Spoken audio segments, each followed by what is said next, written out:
presence here is indicative of your interest in narrowing the gap between environment and economics.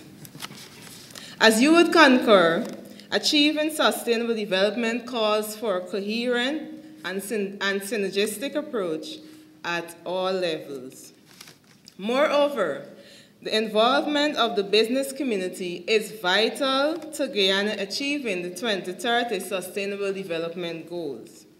Guyana, as we all know, has already made inroads with the development of policies and significant documents, such as the draft Green State Development Strategy and the recent launch of the State of the Environment Report. Therefore, it is paramount that the business sector drives the green trajectory of the country, developing and adopting innovative and creative strategies and green technologies to enhance their operations. Today's forum is an opportunity to share technologies and strategies that have been employed to align products, services and operations with Guyana's green trajectory. Today, you will hear from businesses in various sectors. Among these are forestry, mining, and manufacturing sectors, which have made significant strides in their respective areas to foster economic development and environmental sustainability. The Environmental Protection Agency and the Department of Environment would like to applaud those businesses which have accepted our invitation to share their experiences. Further, your presence as stakeholders sends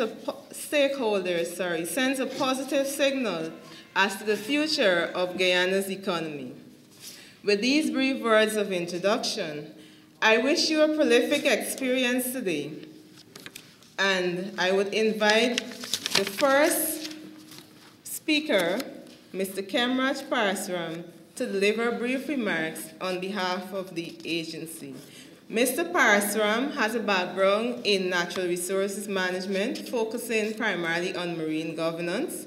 He joined the agency, the Environmental Protection Agency, that is in 2013, working as the director for the Compliance Management Division, which he spearheaded the formation of the Compliance Management Division.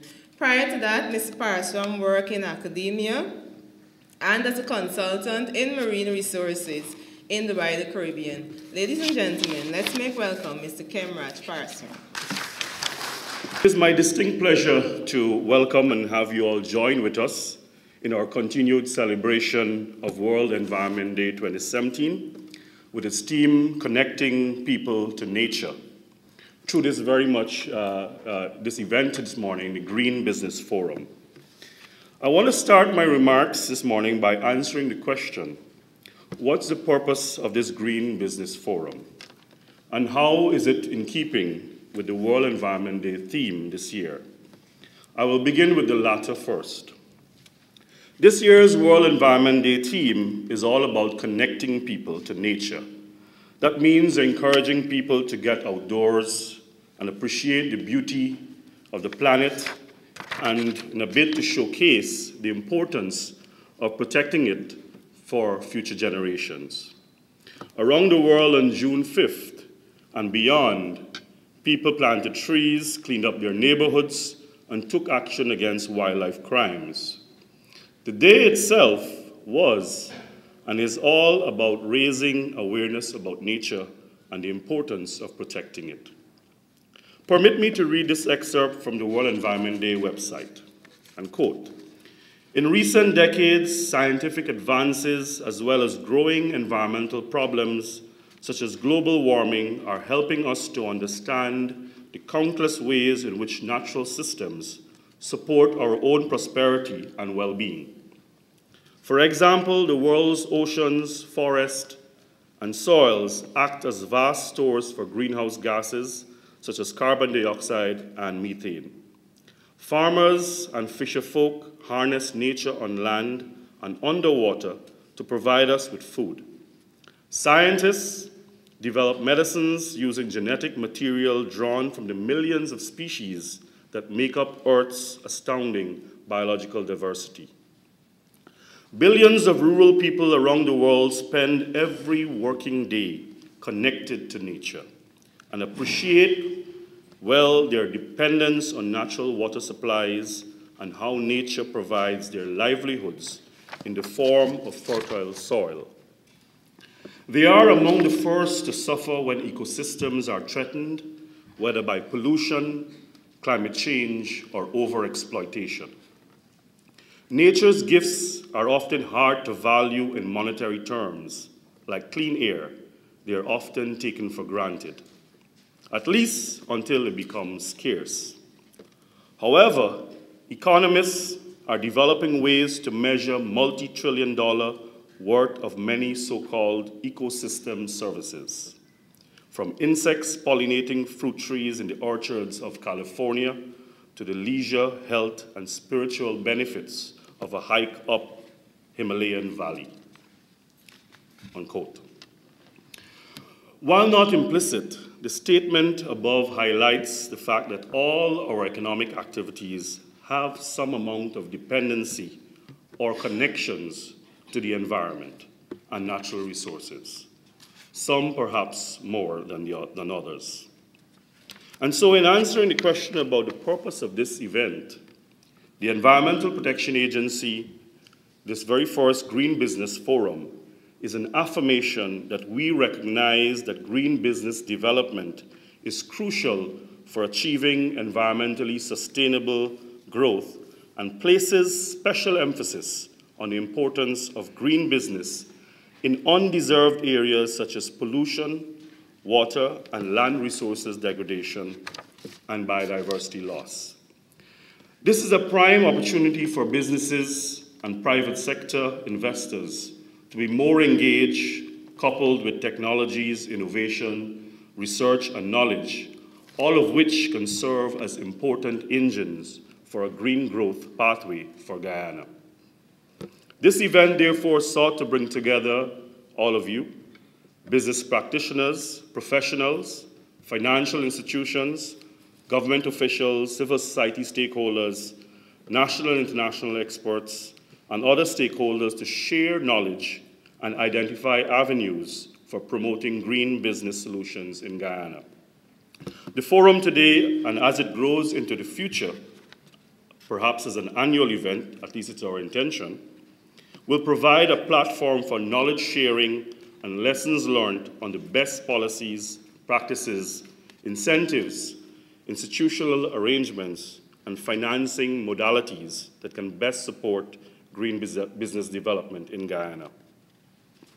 Ladies and gentlemen, the EPA, as the premier regulatory agency, has as its mandate to effectively manage, conserve, protect, and improve on our environment, including preventing and controlling pollution and ensuring the sustainable use of our natural capital.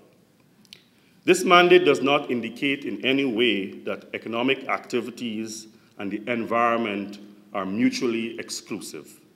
To the contrary, we believe and would like to emphasize today that economic activities and the protection and conservation of our environment go hand in hand.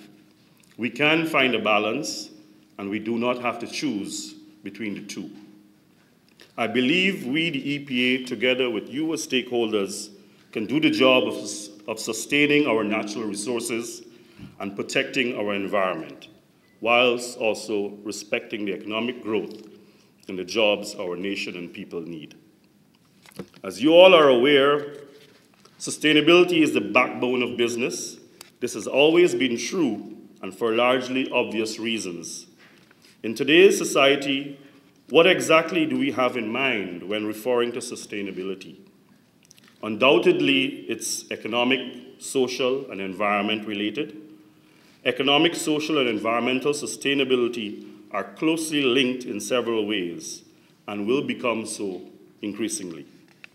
Producing goods and services requires, to a greater or lesser degree, the use of natural resources, and thus comes attached with it an environmental cost. Additionally, pollution results from the discharge of possibly transformed or processed production inputs into the natural environment and thus represents waste and inefficiency. Is it possible that organizations can benefit, that is, create economic gains from being focused on social and environmental sustainability? Evidence of commercial value attached to environmental sustainability suggests that the answer is actually yes, as can be gauged by looking at the empirical practice of corporate social responsibility reporting. Ladies and gentlemen, I will not go further into this discourse, but leave it here as you ponder on it and for later discussions as other presenters present and we discuss. However, through our mandate at the EPA, we have to engage all sectors of society to ensure that their activities are in sync with national and international environmental goals. One of our primary planning or decision-making tool, the environmental impact assessment, is used in our authorization process, and you'll hear more about this later on, for all development and economic activities associated with our natural resources and or has an impact on our air, water, land, and biological resources. And importantly, we tend to forget human health. I know we are often criticized for the delay in issuance of authorizations, etc. Today, we hope to explain this process and the constraints that we face. We also hope that you will work with us, help us to help you.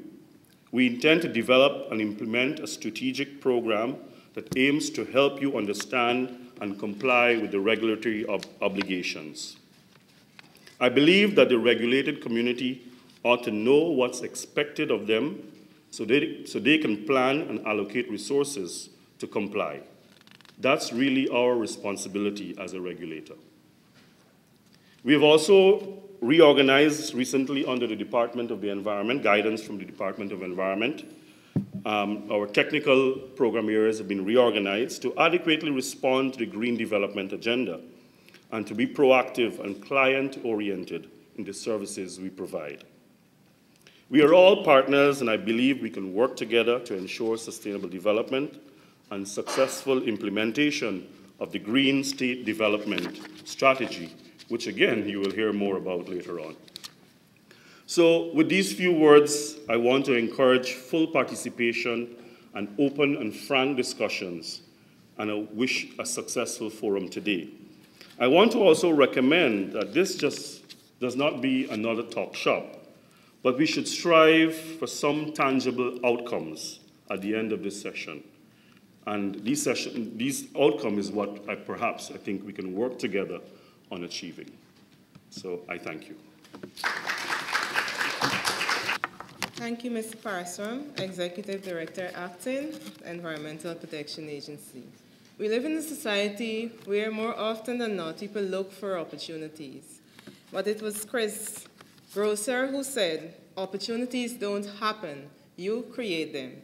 Our next presenter did just that. He is well known and renowned in the field of environment. He is the founder and chief executive officer of Environmental Management Consultants. He was a former advisor to the president on climate change, and he currently serves as the president of the Guyana Manufacturing and Services Association. So today he's representing the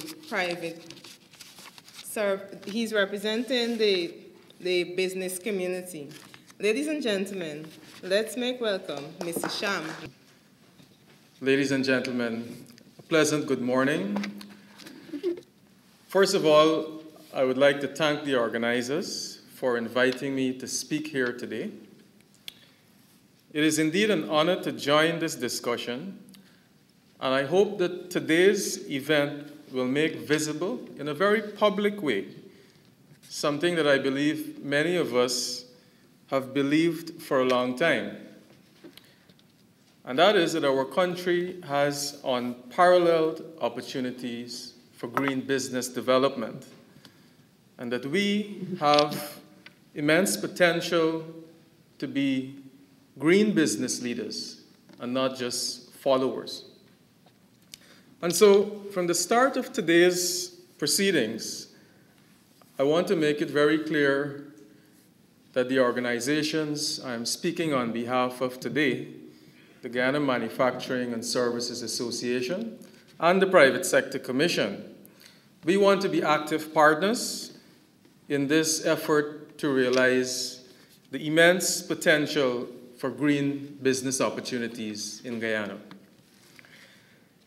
I think it's important as a country that we recognize that Guyana already has a good story to tell, and perhaps we don't tell it often enough. Guyana's leadership on green growth and low-carbon sustainable development has been visible and expanding for many years. From our offer of the Iwokrama Forest to the Commonwealth as a laboratory for sustainable forest management, to the crafting and implementing of one of the developing world's first low-carbon development strategies, and with the Kingdom of Norway setting up the world's second largest international partnership on climate change and sustainable forest management, and more recently, government's commitment to a green development path through the Green State Development Strategy. Further potential remains to be grasped from these initiatives for business, for government, and for communities across Guyana. But how do we do this? And I would like to offer 3 overall suggestions. First of all, I believe that the private sector must recognize the role it can play in doing business in a sustainable way and to take on that responsibility. And I think looking across in the audience today and the wide representation that we have here today, I can say that the private sector and the organizations I'm speaking on behalf today, we take this responsibility very seriously. Secondly, we can't do this alone. We need government to lead in the creation of the enabling environment to support green business development. And thirdly, we all need to think of how we can transform the economy through green businesses and green business practices. Not only incremental improvements, but real transformation. I firmly believe that we can do this, and we can do it simultaneously while taking advantage of new hydrocarbon opportunities. So taking these 3 suggestions in turn, first of all, the private sector must act. We do not need to wait for others to show initiative. Greening of businesses is an opportunity for us to play our part in securing our environment, but it also makes good business and economic sense. And we are already seeing some good examples. In the rice sector, there is one rice miller who has invested in a 400 kilowatt gasifier, one of the largest in the Caribbean, to utilize rice husk, and through which that entity has been receiving up to 50% savings in energy, not to mention managing an environmental issue. In the forestry sector, where reduced impact logging techniques has not only improved efficiency of forestry operations, but has also contributed to minimal damage to forests, and in that regard, contributed in a significant way to Guyana having one of the lowest deforestation rates globally. In the mining sector, where progressive reclamation, mine site rehabilitation, and replanting, along with biodiversity enhancement measures, these are all helping to reduce the environmental footprint. In the manufacturing sector, where energy efficiency measures and behavioral change is leading initiatives towards reducing energy costs. And more recently, we have seen many businesses moving towards hybrid energy systems utilizing solar technology. I hope we can see many more of these examples in the months and the years ahead. And I also want to recognize that the banking sector is also coming on board with this green initiative.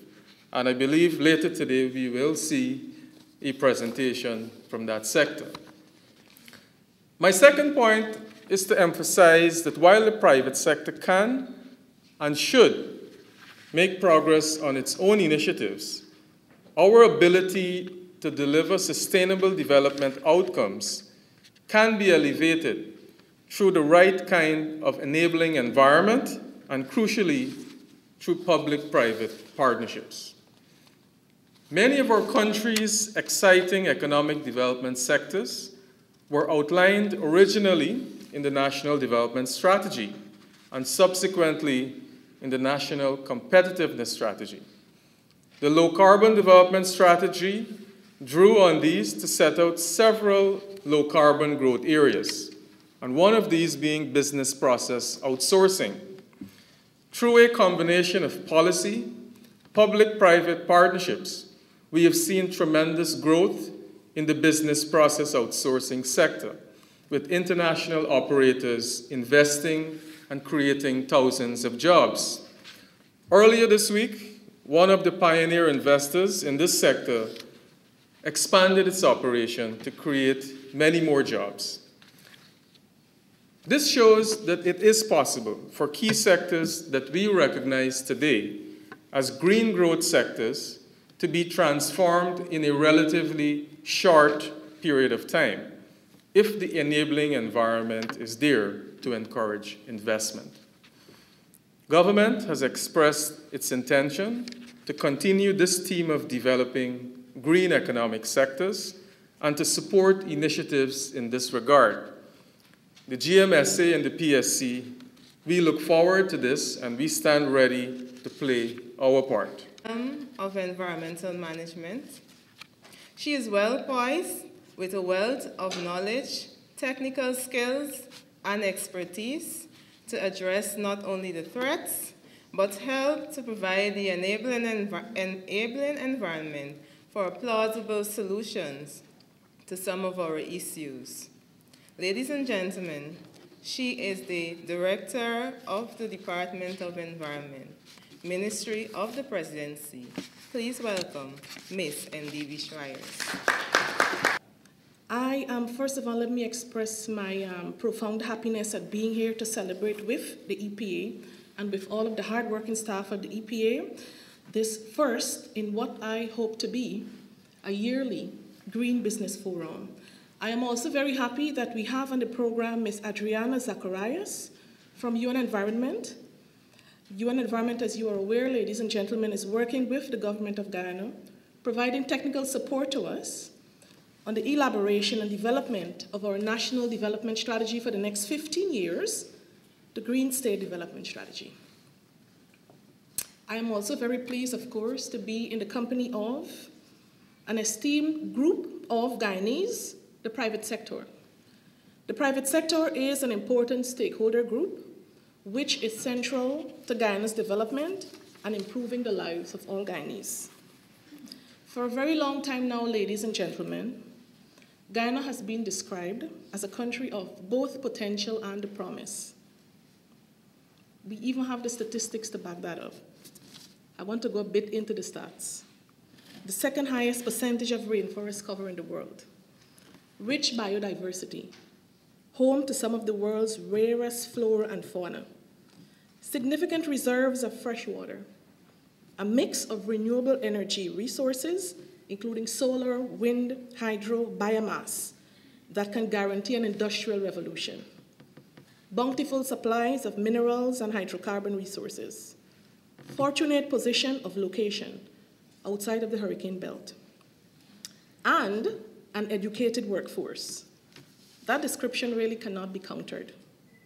As Mr. Noctis said in his presentation, our country has an unparalleled opportunity for green business development. I totally agree with that. Unfortunately, though, we have not been able to fully maximize the use of our potential for whatever reason. Ladies and gentlemen, with the current global realities of climate change, food loss, and economic crisis, it demands that we implement a development model that tackles two imperatives at the same time: inclusive economic growth to reduce poverty and increase well-being, and improved environmental management to tackle resource scarcities and climate change.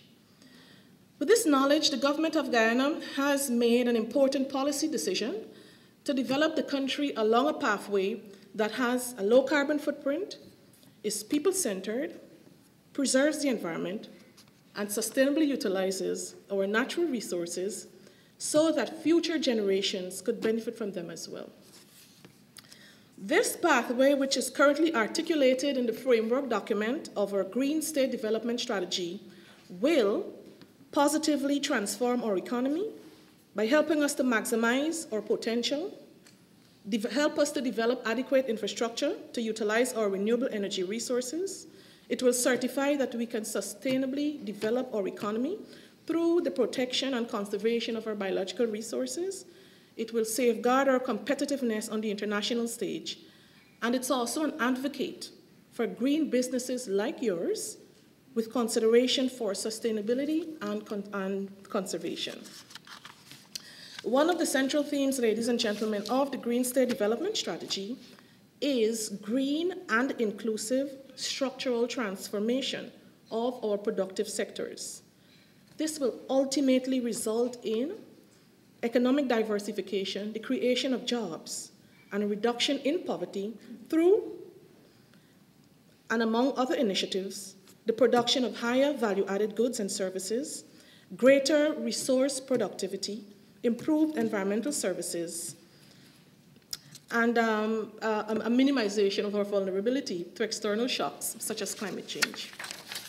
Recently, I read an article. It says that when consumers are aware that a company is mindful of its impacts on the environment, they are 58% more likely to buy those products and services. There is a growing trend whereby companies are not only interested in growing revenues, but more and more we are seeing that they are integrating social and environmental standards with corporate governance policies into their business models. This type of transformation, in my opinion, is not only laudable from a CSR perspective, it ensures that businesses stay competitive, reduce their footprint on the environment, and contribute to healthier, safer work environments. This forum, therefore, is a step in the right direction for us. It provides an important platform for the sharing of experiences and innovative solutions to tackle issues that relate to resource use inefficiencies, pollution, environmental degradation, only to name a few. Specifically, ladies and gentlemen, I think this forum and this group can act as a driver of sustainable, environmental, social, and economic solutions to transforming Guyana into a model green country. I think that green businesses, therefore, have to take their rightful place in the sustainable development setting of the country. Let me, in concluding, once again thank all of the businesses that are participating today, and of course we look forward to working with you in transforming Guyana into a green and a model country. Thank you.